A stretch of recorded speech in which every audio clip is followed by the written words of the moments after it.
Un hombre dijo una vez que si quieres una buena historia, solo tienes que preguntarle a cualquier persona al azar si alguna vez hubo un evento en su vida que no pueda explicar. Alguien casi siempre tiene algo raro que le ha pasado. Entonces, independientemente de lo que creas, ¿cuál es tu historia? Actualmente soy médico de urgencias. Cuando estaba en la facultad de medicina, tuvimos un paciente con insuficiencia respiratoria crónica y que tenía un pedido expreso de no reanimar o resucitar.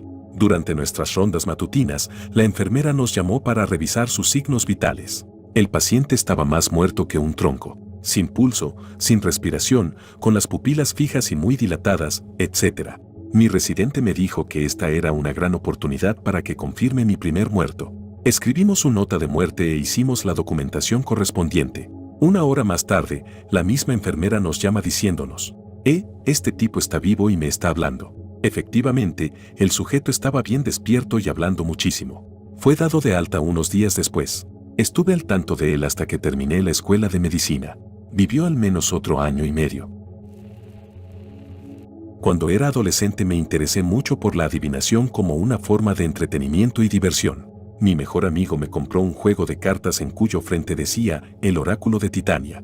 Practiqué con estas cartas haciendo lecturas para mis amigos, me gustaron mucho las imágenes en ellas y la gente siempre interpretó lo que quiso con mis lecturas. Un día hice una lectura con 2 semanas de anticipación para mi amigo Richard. Primero apareció la carta de un hombre y su perro, le dije que esta carta indicaba a un amigo cercano. Luego, la carta del ataúd. Le dije que no se preocupe, que eso generalmente significa un periodo de espera, solo significa la muerte si se aparece junto a la carta de la guadaña.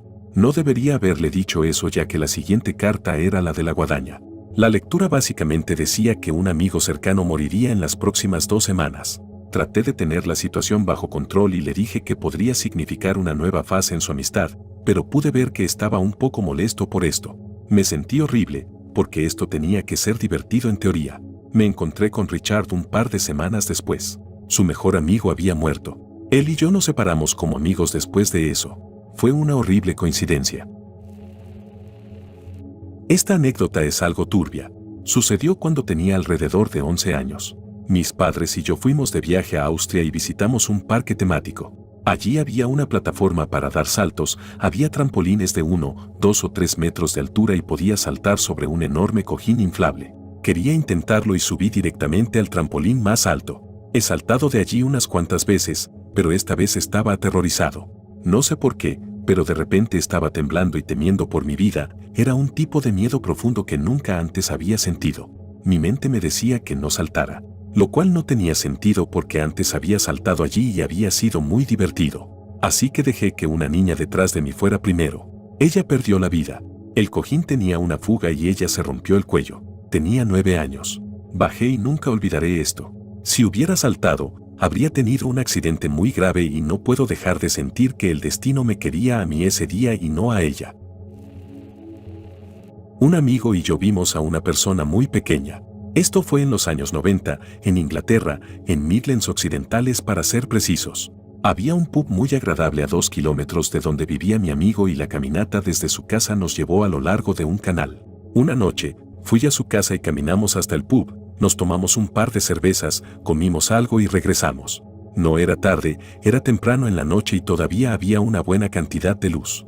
Estábamos caminando por el sendero al lado del canal cuando de repente escuchamos un chapoteo en el agua detrás de nosotros. Al darnos la vuelta, vemos, a unos 15 metros de distancia, las ondas y la silueta de algo que se movía a través del canal hacia la orilla. Ambos éramos entusiastas observadores de aves en ese momento, así que supusimos que podía ser un ave acuática o algo parecido. Ambos quedamos sorprendidos cuando vimos lo que parecía una diminuta figura humana sin ropa, de unos 20 centímetros de alto que salió del agua, se sacudió y corrió a esconderse. Ambos estuvimos congelados por unos momentos antes de dirigirnos al lugar desde donde esto había salido. No encontramos ningún rastro de eso. Regresamos a la casa de mi amigo y pasamos un par de horas tratando de racionalizarlo, pero no había ningún otro animal o pájaro en el que pudiéramos pensar que pudiéramos confundir con una persona pequeña. Cuando era niño, mi papá y yo nos sentábamos durante horas y observábamos libélulas. Él y mi mamá se divorciaron cuando yo tenía 13 años y él se mudó fuera del estado y realmente no podía mantenerse a sí mismo ni a un niño, así que mi mamá obtuvo mi custodia y nos mudamos a otro estado. La invitación siempre estuvo abierta para que mi papá nos visitara, pero nunca lo hacía. Hablábamos por teléfono varias veces a la semana para estar al día. Tenía una enfermedad muy agresiva y rara en las cuerdas vocales y le iban a extirpar una parte quirúrgicamente. Me llamó unos días después de la cirugía y me dijo que las cosas se veían bien, pero que lo tenían en el hospital porque tuvo fiebre después de la cirugía. En ese momento supe que esta era nuestra última conversación. Al día siguiente, estaba sentado en mi camioneta antes de ir al trabajo con la ventana abierta y una libélula se posó en mi mano. Era noviembre, así que no debería haber ninguna alrededor y se sentía como si mi papá estuviera parado allí.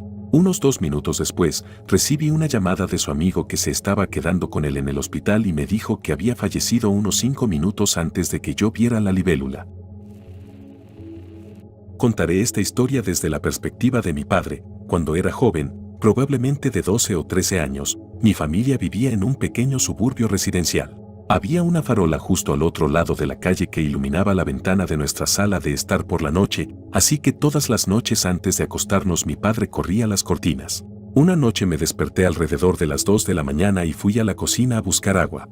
Al pasar por la sala de estar noté que un rayo de luz de la farola había entrado por un pequeño espacio entre las cortinas y tuve ganas de mirar. De pie bajo la farola había un hombre alto con una gorra negra, piel muy blanca y ojos enormes, esos enormes ojos saltones que ves en las películas de extraterrestres. Estaba allí de pie, inmóvil, mirando en la dirección donde estaba. Rápidamente me agaché detrás del sillón reclinable de mi padre. No había manera de que pudiera haberme visto, la casa estaba completamente a oscuras y apenas moví las cortinas mientras miraba. Después de unos minutos de estar sentado en el suelo detrás del sillón reclinable, sentí curiosidad por ver si el hombre se había ido y miré a través de las cortinas de nuevo. Presionado firmemente contra el otro lado del vidrio, a centímetros de mi cara, estaba el hombre, mirándome fijamente. Después de un momento congelado por el terror, corrí por la casa hacia la habitación de mi padre y lo desperté, diciéndole rápidamente lo sucedido. Tomó su arma y salió a mirar alrededor.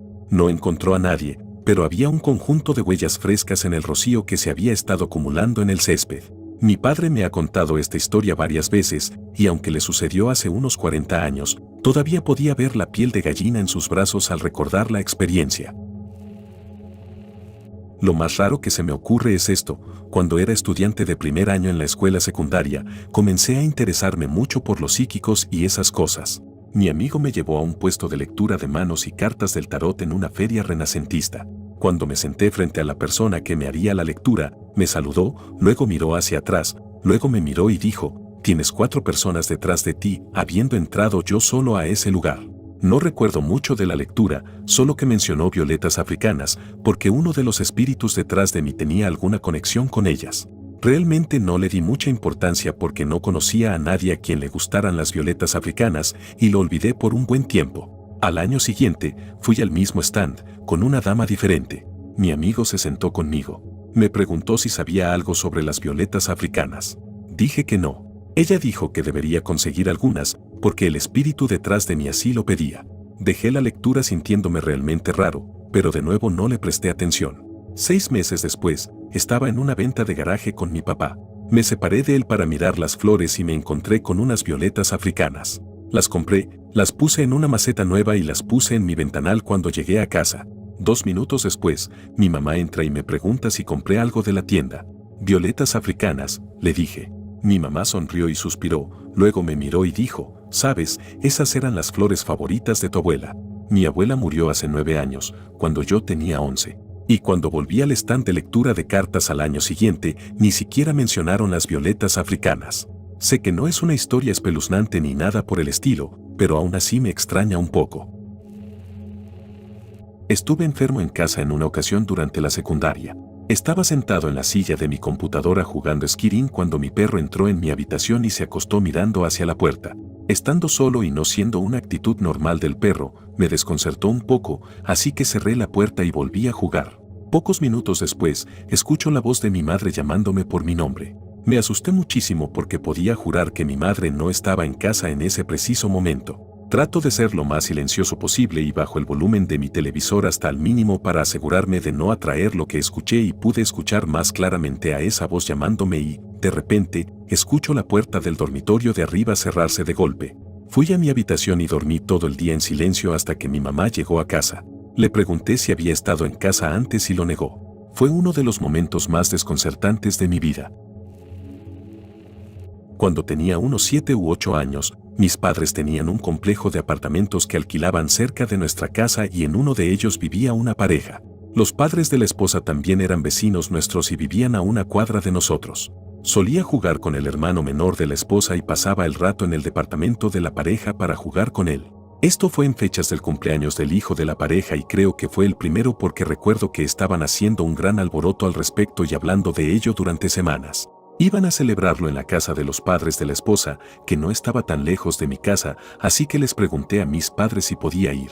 Los recuerdo indirectamente diciendo que no y supongo que en una especie de broma me dijeron que iban a servir pato en lugar de pollo. Me dijeron eso porque sabían que yo odiaba a los patos cuando era niño. Recuerdo claramente estar realmente desanimado por eso durante días. Unos días después de la fiesta, estaba pasando el rato en el apartamento y la pareja estaba entusiasmada con las fotos de la fiesta que se acababan de revelar y dije, ojalá hubiera estado allí. Entonces la esposa me dijo, ¿qué quieres decir? Tú estabas ahí. Y me mostró las fotos y yo estaba allí. Recuerdo que le pregunté a mi tía si yo había ido y me dijo que no recordaba, pero mi amigo, el hermano menor de la esposa, me dijo que estaba allí y que hasta jugamos. Simplemente no recuerdo haber asistido a esa fiesta en lo absoluto. De hecho, le pregunté nuevamente a mi tía sobre esto recientemente y ella no lo recuerda. Fue extraño. Hubo una vez que mis padres y yo estábamos cuidando la casa de los vecinos, alimentando a su perro y tratando de mantener el orden. Una vez, mientras estábamos allí, me estaba relajando en la sala de estar y vi a alguien subir las escaleras. Supuse que era mi papá porque tenía un par de zapatos de vestir negros que eran similares a los que mi papá usaba para ir a trabajar. Un minuto después entro a la cocina y veo que mi papá estaba en la habitación con mi mamá y con un par de sandalias puestas.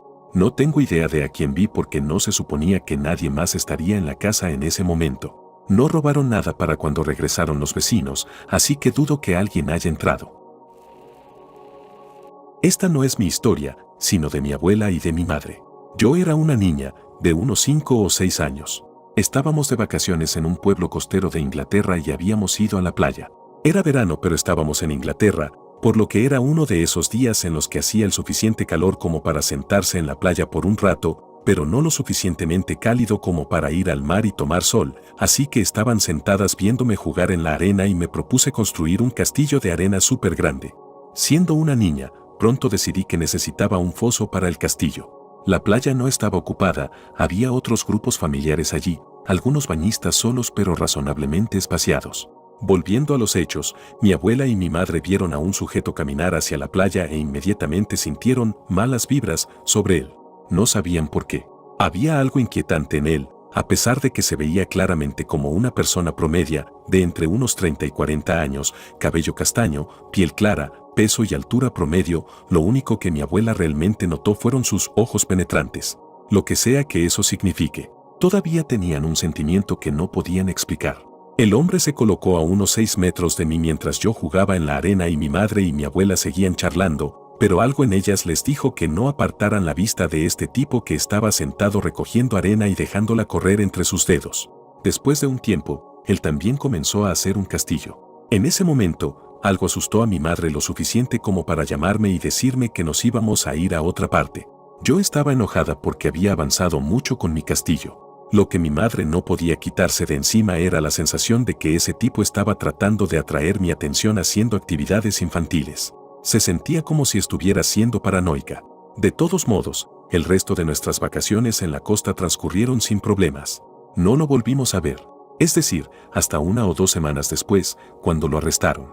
La cara de este tipo estaba en el periódico y en las noticias por secuestrar a una niña de la misma edad que yo. Traté de buscarlo en Google, pero esto habría sido a principios de los 90 y no pude encontrar mucha información, así que supongo que la niña fue devuelta de manera segura. Tendré que preguntarle a mi abuela y ver si recuerda exactamente en dónde estábamos, ya que yo no lo recuerdo y mi madre falleció aproximadamente 1 año después de que esto sucedió.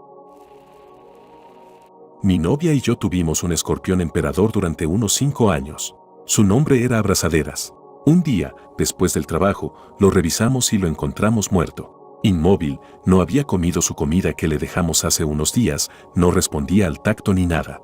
Sufro de aracnofobia, pertenecía principalmente a mi novia, Así que cuando digo que me sentí lo suficientemente cómodo para agarrarlo con mis manos después, pueden saber que estaba 100% seguro de que estaba muerto. Luego de esto pasaron 2 días.